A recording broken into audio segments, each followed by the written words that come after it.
Thank you. I will begin with a word of prayer. Welcome to the CFARs here. I assume, unless you've been skipping class all semester, I'm guessing you're visitors. That's very good. That's also a very young CFA. It's my son, Daniel. It's up to something. I'll begin with a word of prayer. Dear Father, we thank you for this day and for the visitors. I just pray you bless this class, help us to glorify you in what we do this day, Lord. In your name I pray. Amen. Okay, so we were in the middle of Lagrange's theorem. And what does Lagrange's theorem say? This is lecture 14. So this was the theorem, Lagrange's theorem.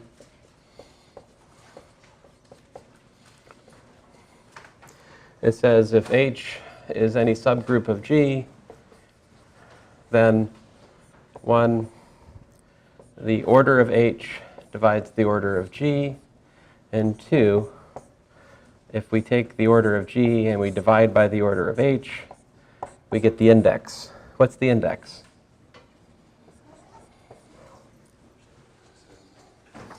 Yes, Daniel? Students are talking. The students are talking. Oh. He's watching you guys today. I should warn you.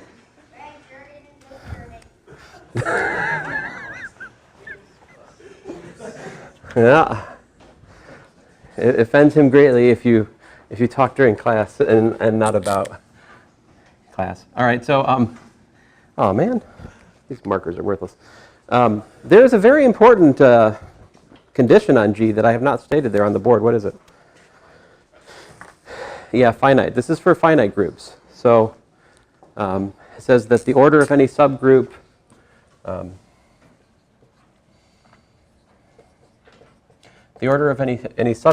divides the order of the group.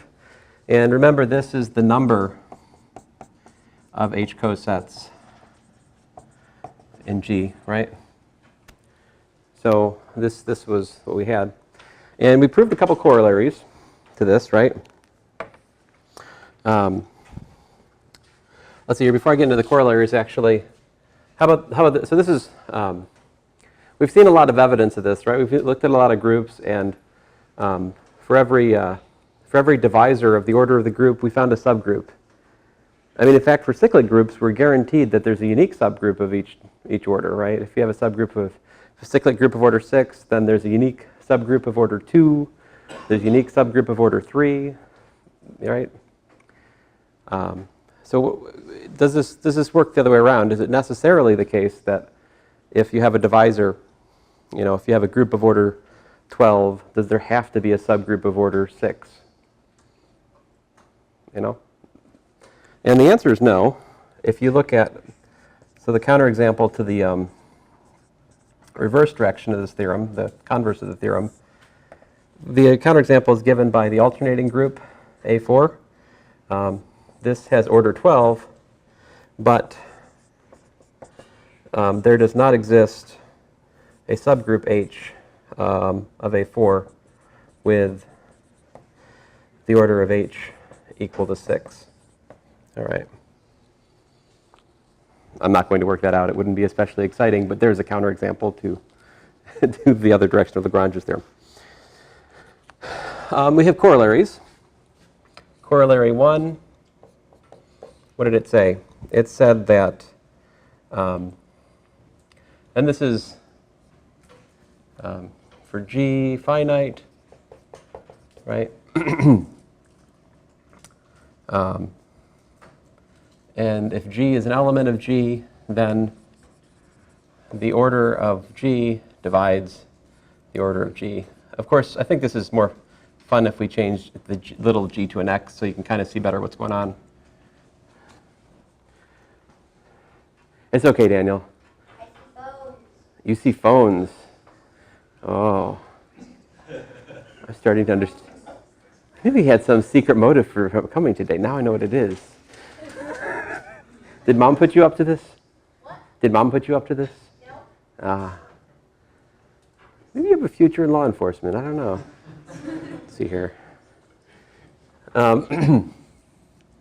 Let's see here. So if G is finite, then the order of the element has to divide the order of the group, and that's, for all x in G, right? Every element of a group of finite order, the order of the element has to divide the order of the group. Corollary 2, similar in result, is that if G is finite, if G is equal, the order of G is equal to n, then x to the n is equal to 1 for all x in G. Now, I think it's probably useful for me just to pause and also state this corollary in additive notation. In additive notation, what's it look like? If we have an additive group of order n, what can we say? Right, n times x equals 1. Very good. Not 1, though. Yeah. Right idea. Wrong identity. So there you go. Now, so by the way, there's something that's not in, so we're currently working through section 2.6, right? So we're hopefully going to do we're going to wrap up section 2.6, and hopefully we'll dip our feet into section 2.8, all right?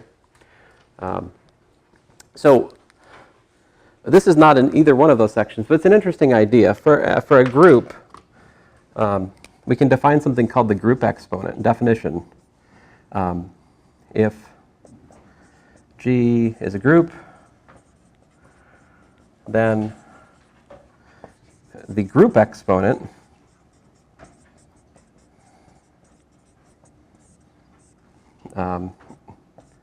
if it exists, all right, is k in the natural numbers smallest.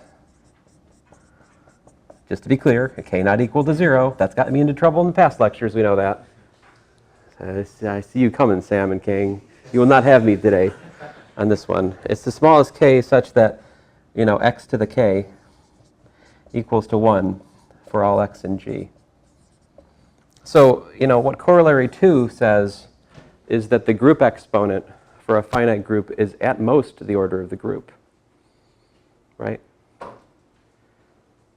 And in fact, if you think about it, given the other theorems we have, it must be that the group exponent is a divisor of the group, right?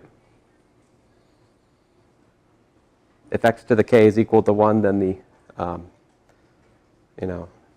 if x to the n equals to 1, anyway, not belabor that point. Just an example. I almost made this a test question for you guys, but what would be the group exponent? Group exponent of S5, what would that be? So what's the order of S5? 5 factorial, yeah, which is, like you just told me, 120, right? But if you think about, let's think about what are the kind of cycles that are in S5. What do you got? You have, of course, you've got things like 1, 2, right? You got 3 cycles. You have 4 cycles. What else do you have? 5 cycles, very good. Are there any other cycle types? I mean, you got products of 2 cycles, right? But think about order. If you look at this, and if you look at this, these are all order 2, right? This is order 3. This is order 4, right? This, of course, is order 5.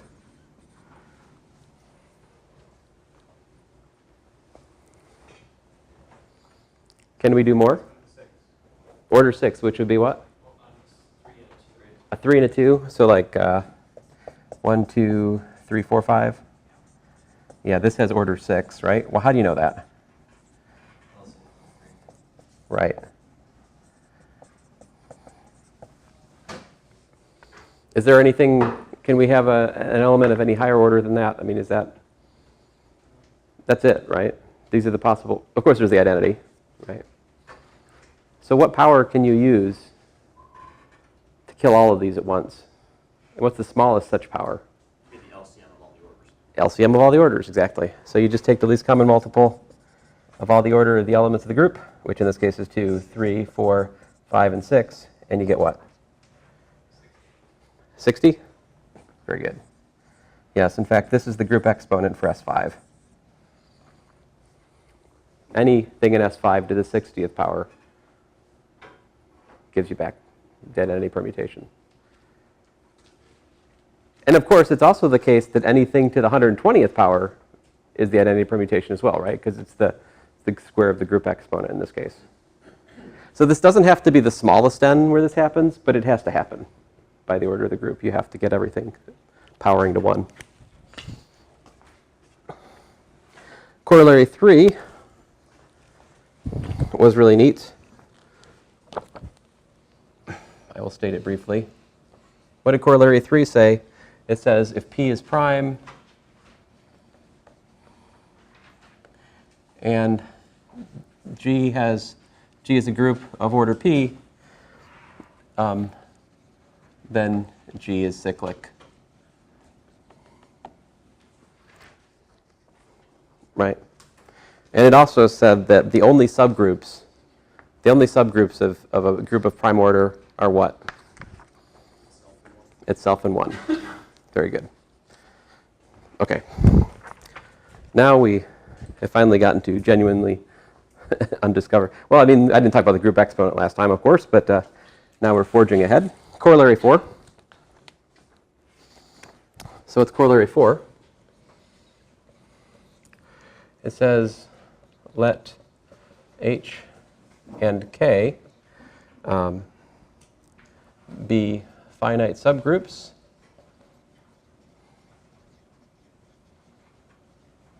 of a group G, right? And period.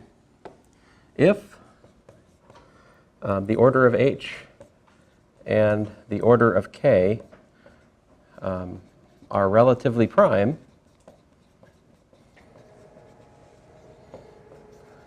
then H intersect K is just the identity.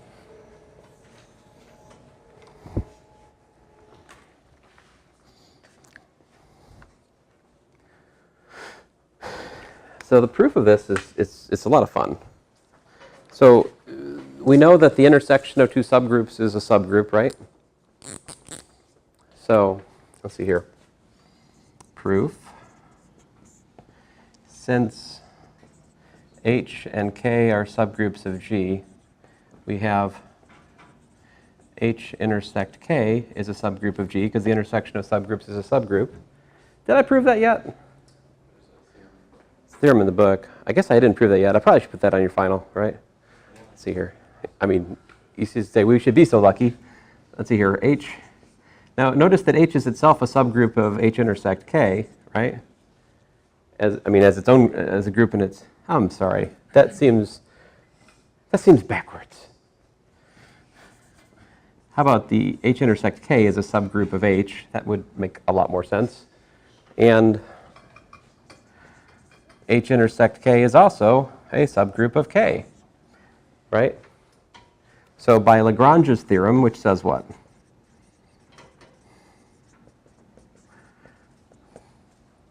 We have that the order of the subgroup divides the order of the group, right? H and K are finite, so the intersection of two finite groups is finite.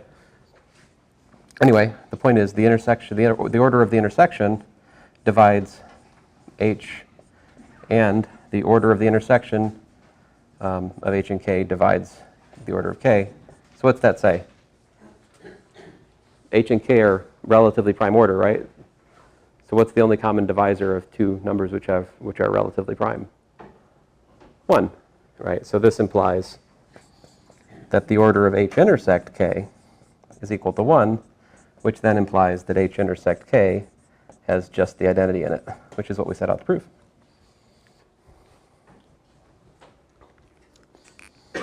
So that's pretty nice. You find two subgroups. One has order 3, one has order 7. What's their intersection? The identity. Doesn't matter where you find them, right? You can find them in some sort of awful non-abelian whatever, and it's still the case that their intersection is the identity. Although if you find subgroups of order 3 and order 7, you also know that those are cyclic subgroups, don't you? By corollary 2. Example 6 is really neat. Was it? Oh, corollary 3. I'm sorry, I can't read my own writing. Example 6 of section 2.6 is very beautiful, or to quote Matthew, booful. Let K be a subgroup of H, be a subgroup of G, finite. Things just contained. Well, if they're subgroups, they're also contained. If, I mean, I disagree with the way the book writes things, and so it's okay.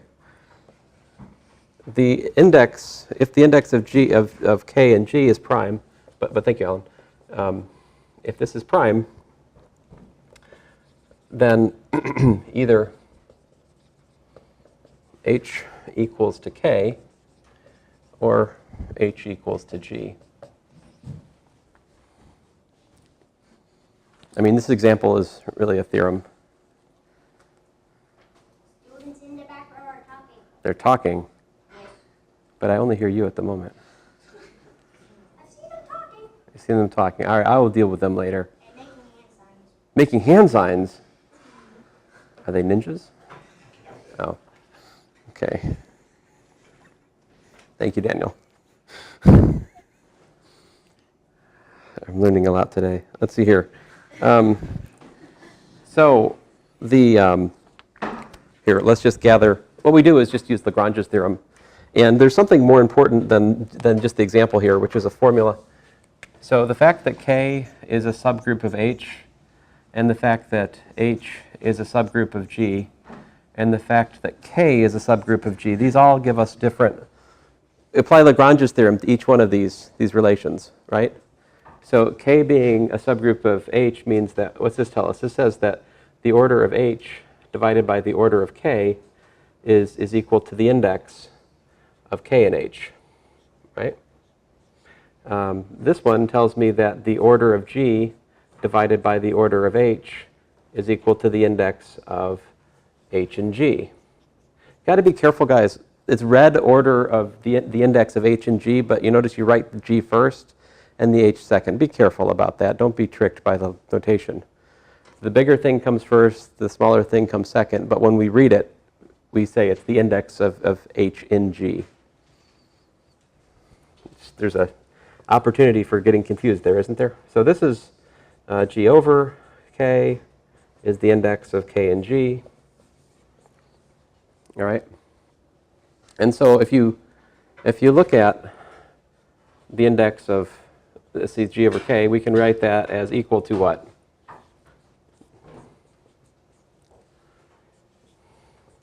Divide and multiply by K, I mean by H, order H, right?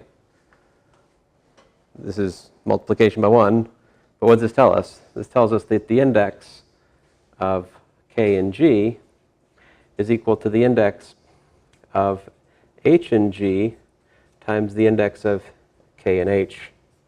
And you see this formula right here, this is true independent of this example. It's got nothing to do with the assumption of prime. This is just something nice to know about when you've got a subgroup inside a subgroup, you know. So if you have three groups nested like this, you get this relation between their index, for their index. I mean, for finite. I'm not sure what this would mean in the infinite case, right? It's like, well, I just insert infinity over infinity, and no, probably not good. But anyway, we're given what? This is prime P, right? This is P. So if it's a prime, that means that either this is 1 and this is P, or this is P and this is 1. So if the order of G, the order of H and G is equal to 1, that means that H is equal to G. If the order of K and H is equal to 1, that means that H is equal to K, right? There's just one coset, one K coset in H. In other words, K is equal to H. This example is really an important example. Has some nice ideas in it.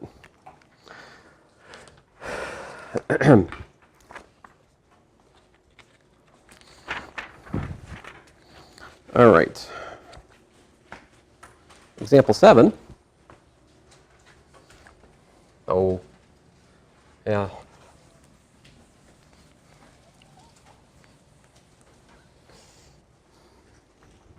Says if G is a group and it's order prime squared, then either G is cyclic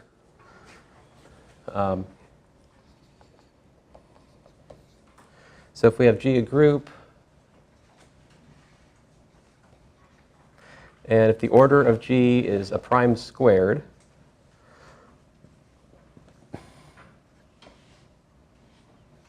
all right, then either G is cyclic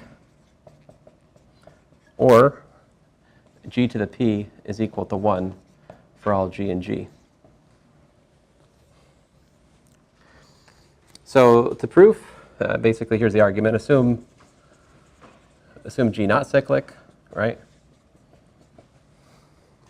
Let G be in G, right? Then by corollary, what do we have? Corollary 1, the order of G divides P squared, right?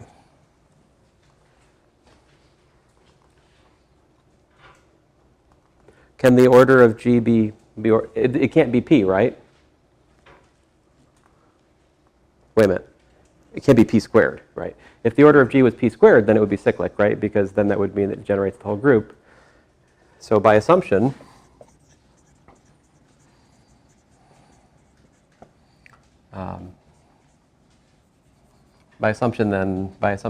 G not cyclic, we have the order of G is either equal to what? 1, or the order of G is equal to P, right? So in either one of these cases, we have that G to the P is equal to 1. So there you have it. So either if you have a group of square prime order, it's either cyclic or everything in it raised to the prime power is 1. Have we seen any examples of this? How about 2 squared?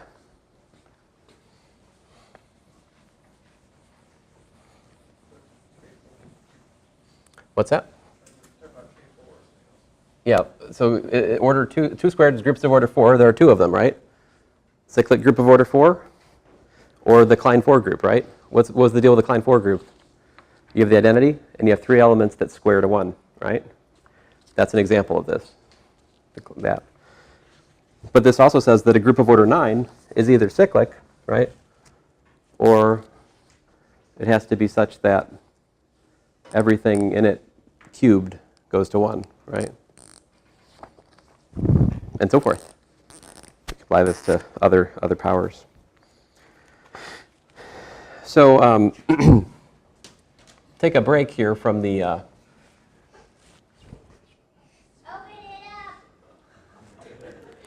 it up. Come on. talking and making hand signs. Students are talking and making hand signs. That was basically only for the back row. Only for the back row. Now the very back row, or talking about the back row, or are we talking about the table back row? This row. Oh, okay. I'll keep that in mind when I grade their tests. Let's see here. Theorem. Okay, so here it is. If A and n greater than or equal to 2 are relatively prime,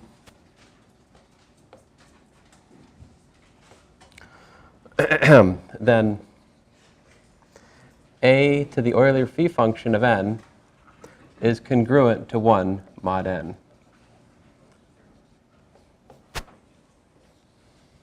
This is called Euler's theorem. This is a nice proof. You've seen this in number theory probably. It's super easy to prove here. So here's the proof.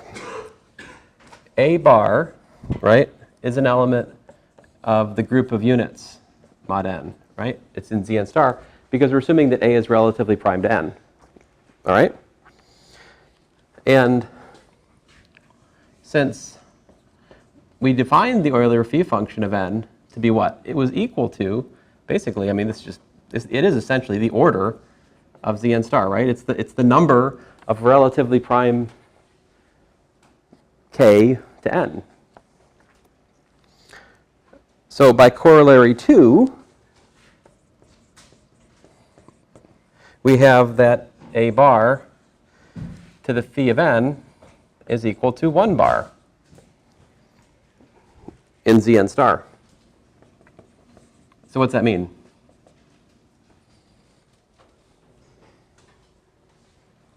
AKA what? Yeah, this means that a to the phi of n is congruent to 1 mod n. And there you go. Still talking, huh? Those two. Those two.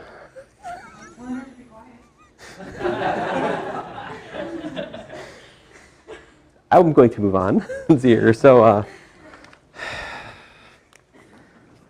thought I'd.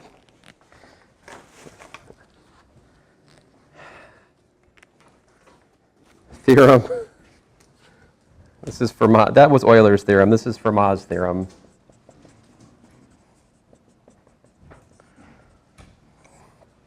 It says that if P is prime,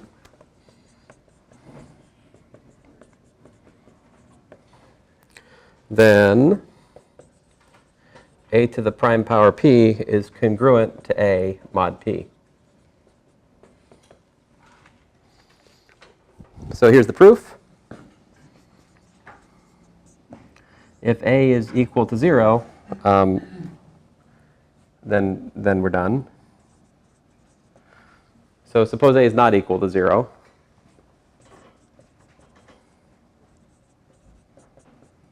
Then what? If a is not equal to 0, then a and p are relatively prime, right?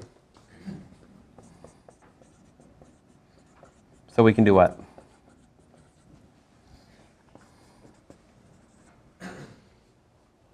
So this one, right? This applies, doesn't it? Right?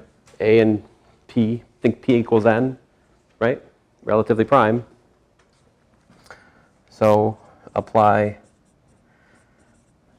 Euler's theorem. What do we get?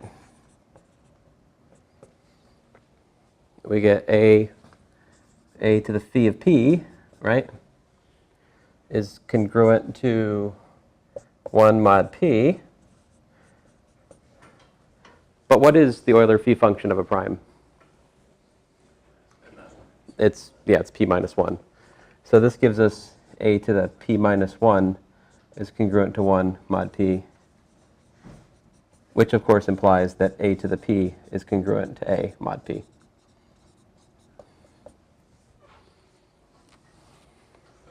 Would you not still have the case that A is B? I mean, it's not really an interesting case. I guess technically. Which case? If A. That would be 0. Yeah. I'm sorry, I should say, Yeah. there you go. I got to cover more bases.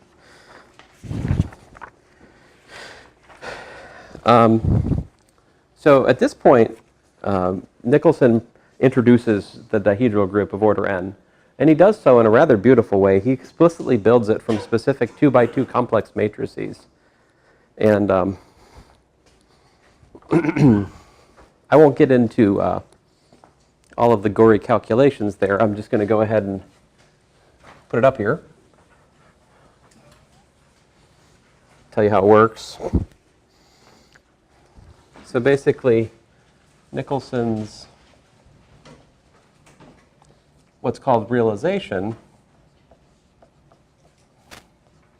of dn as subgroup of GL2C. And so here it is. He lets omega be the nth root of unity. I can't talk. Nth root of unity. Having trouble with that. So the exponential of 2 pi I over n. And he lets a be omega 0, 0, 1 over omega. And he lets b be this 0, 1, 1, 0. All right? And it's quite pretty. So this gives you that a to the, a to the n is omega to the n 0 over omega to the n, but it's the nth root of unity, right? So, Daniel, stop. Daniel, no more. Cease and desist, young man. Sit down. Sit down, Daniel. Sit down. So the nth power of a is the identity. And there's no lower power that's the identity, right? Because the nth root of unity has order n. And this has b squared equals to 1. And you can check that, ABA is equal to b again, right? So altogether, this gives us this subgroup H, which is, generated by a and b such that a to the n, the order of a is n, the order of b is 2, and ABA equals to b. You recognize this perhaps as dn, right? That's the presentation of dn. So then at this point, he says, well, we'll just call any group that looks like this dn, essentially. But he has also given us an explicit characterization of the Dihedral group as a subgroup of 2 by 2 complex matrices, which is pretty nice. Let's see here. Just some comments about dn. You guys learned that D3 is isomorphic to S3 on the test. Or now you know. D4 is not isomorphic to S4. D4 has 8 things in it, whereas S4 has 4 factorial. What's that? 24. D4 is called the octic group. Its Cayley tables on page 113 of Nicholson. D2, well, D2 is interesting. What's D2?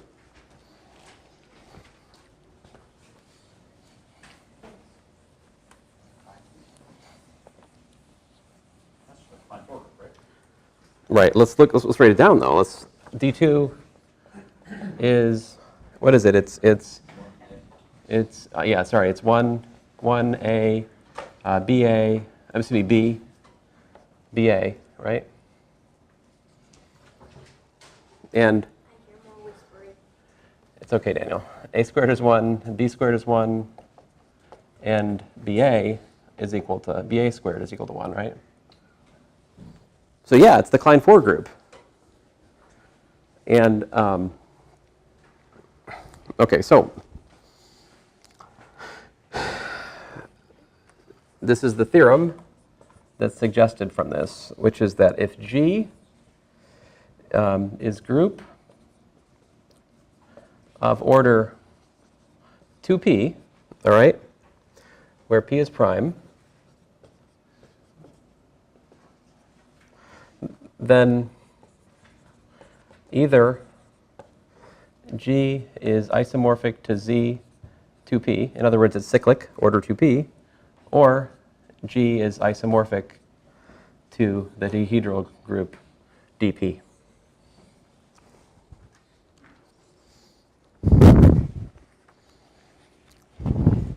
This is a few more lines than everything else we've proved today. Like, this actually requires a little bit of work. Not a lot. I mean, there's nothing super difficult in this proof, but it's got a lot of steps. So let's hopefully have time to go through it. Yes. So proof. So settle in. This is going to take a little bit. First of all, p equals 2, done. Right? Because p equals 2, we have what? Either G is isomorphic to Z4, right? Or G is isomorphic to K, K4. It's either the Klein-4 group or it's the cyclic group of order 4 up to isomorphism. We've talked about this previously, right? So assume P is odd prime, right? So if P is an odd prime, then we need to work it out. So Nicholson's proof is a good proof. I'm going to follow his proof. Where did my stupid notes go? I mean, it must be a reasonably good proof. I could understand it. Let's see here. So we're going to suppose, so either G is cyclic or it's not, right? So what do? You assume that G is not cyclic. So we're going to suppose G not cyclic. Yes, Daniel? Students asking you something. Well, that's their prerogative, I suppose. Let's see here.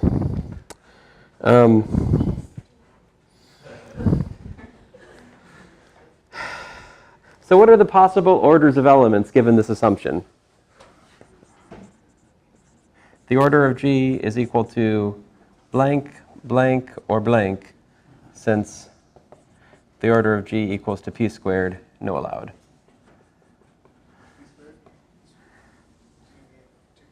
Oh, goodness gracious. I'm still on the thing I just erased. Yeah, sorry. Yeah, 2P. It was, I was thinking additively, and I was thinking multiplicatively. I should know it was not that. Hey, maybe that's the trouble with calculus students. They're just really abstract. They're like additive, multiplicative. It's all the same to us. It's true, though. Yeah. Yes, Daniel. Are we playing hangman?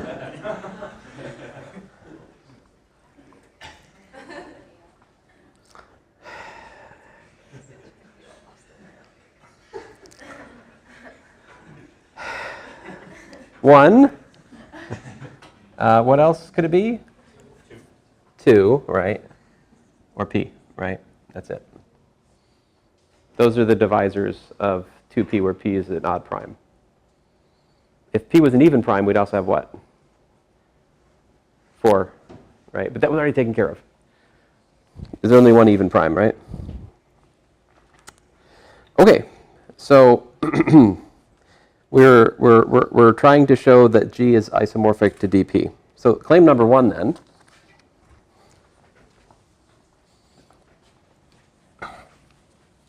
Claim number 1 is that G has an element of order P. All right? Claim number 1, G has an element of order P.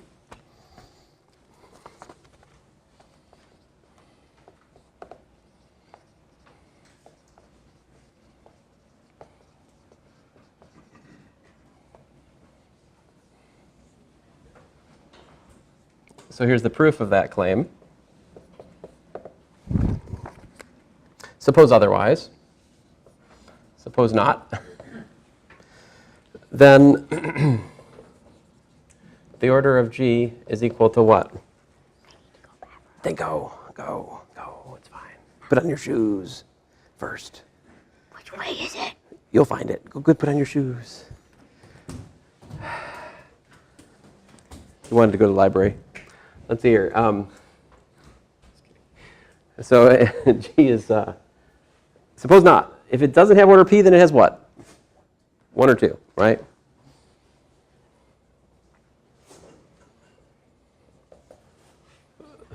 For each G and G, right? But then what would that mean then? Hence, G squared is equal to 1 for all G and G.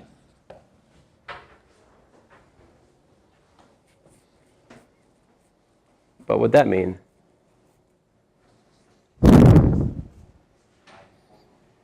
That's what? Didn't we have a homework problem where we proved that if everything in the group squared to 1, it was what? If every element of the group has order 2, what can we say about the group?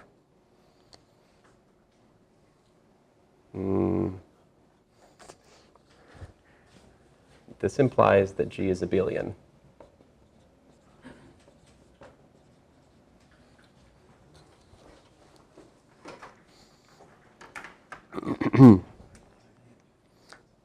Now, so apparently that's a exercise that you should do, since apparently you haven't. I thought I assigned that. Maybe I didn't. Okay. Yeah, so I think it may have been in the training exercises, but it is something that was in the canon of the expected exercises for this course. So this is something we should know. But then what does that mean? If A and B are elements of G, right, then if you look at it, 1, A, B, and AB, right, this forms a subgroup. If it's abelian, that's a subgroup. How do I know there are two elements? We're talking about a group that has order prime 2p, where p is odd, right? So it has order at least 6. Yes, Daniel? I see both. That's enough. So this, but that's a subgroup of G, right? Which implies that 4 divides 2p, which is a contradiction, right? To p being odd.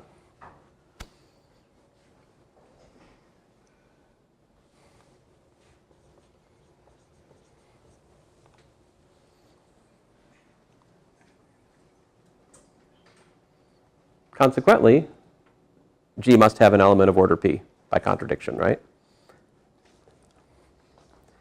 So let A, the order of A equals to p, then this thing, 1A, A to the p minus 1, is a subgroup. Let's call this thing H, is a subgroup of G, right? By claim 1.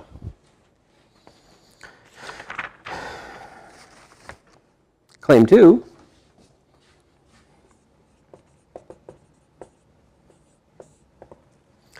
if X is an element of G and X is not an element of H, all right, then the order of X is equal to 2.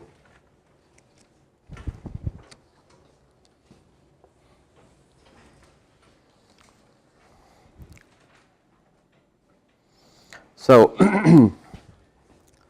notice that since the order of G is 2p, right, and the order of H is equal to p, we have G is equal to H union HX. Because the cosets have the same size, each has size p, so by counting, that's everything.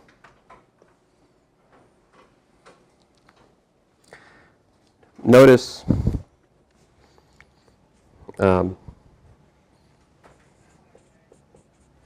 x squared is equal to x times x, of course, right?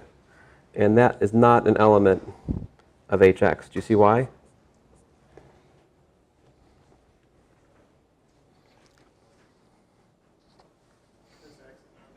Right. If xx is an element of hx, that means that x is an element of h, but we assumed otherwise. So that implies then, by process of elimination, it's either here or there, right? Disjoint union, everything. X squared must be an element of h. Right? And then, suppose, what are the possible orders for x? H is a subgroup of order p, right? Your choices are 1. X squared either has to have what? Order 1 or order p. Because it's an element of a subgroup of order p, right? So suppose the order of x is equal to p, which is what we don't want. We want x squared equal to 1. Suppose order of x is equal to p. Well, then we have x. Did I say? Yeah, I should say x squared. Sorry about that. Suppose the order of, well, no, actually I want the order of x equal to p. Yeah, I'm sorry. Now let me think about that.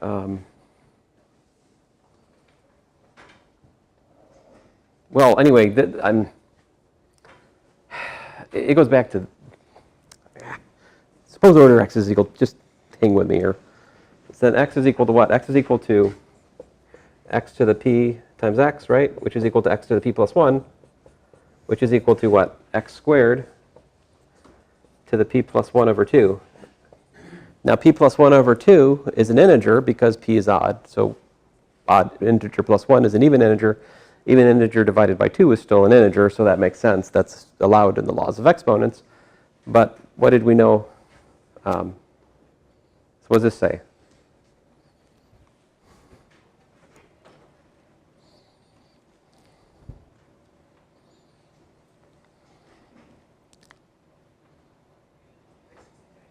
Right. So this is an element of h, right?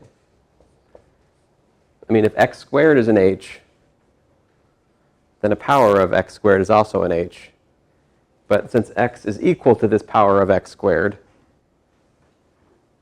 that says that x is an h. Oopsie. Which is a clear contradiction to x not being an element of h. I mean, that's kind of, it's right in your face there, isn't it? So what's that mean? Right.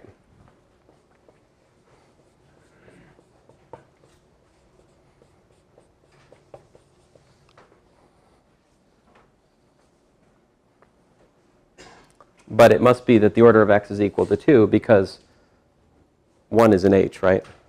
So. Okay, so then what?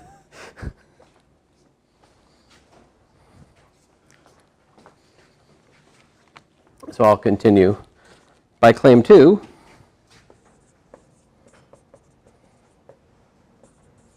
pick B in G, B not an element of H, right? Then G is equal to H union with HB, and that's a disjoint union. So of course you got a, this means you got 1, A, da da dot, AN minus 1, B, BA, da da dot, BA to the n minus 1, right? With A to the n, with the order of A being n, P, and the order of B being 2, and what's left to show? We need to check that A and B play together nicely, right? Which should be what? What do we need? We need to show, it remains to show that ABA is equal to B again, right? If we can, once we have that, then we have the presentation, the official presentation of this G as a dihedral group of order, well, the dihedral group of degree P. I try not to say order P because the group has order 2P. That's easy to prove though, see, because BA squared has to be equals to 1 by claim 2, right? By claim 2, BA squared is equal to 1, right?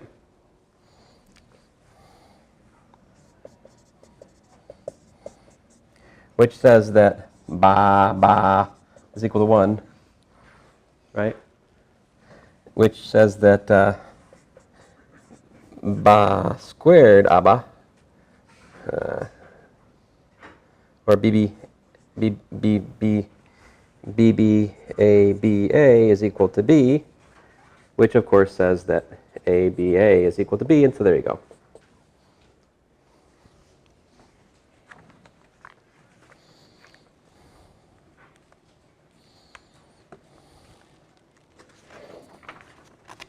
And that brings us to normal subgroups. I said I'd say them, I at least state normal subgroups today, so I'll do that much. What does it mean for a subgroup to be normal? It means that we have GH equal to HG for all G and G. If that's the case, then we write H as a normal subgroup of G. So next lecture we will get into that. Sorry, I seem to be behind. I wonder if there's someone to blame. Skinny guys in shiny shoes. I'm shiny shoes. Just want to make that. Shiny shoes. You can't call people by their footwear. Didn't your mom teach you that? You should make fun of who they are, not what they wear. Oh, did you stop recording? Okay, good.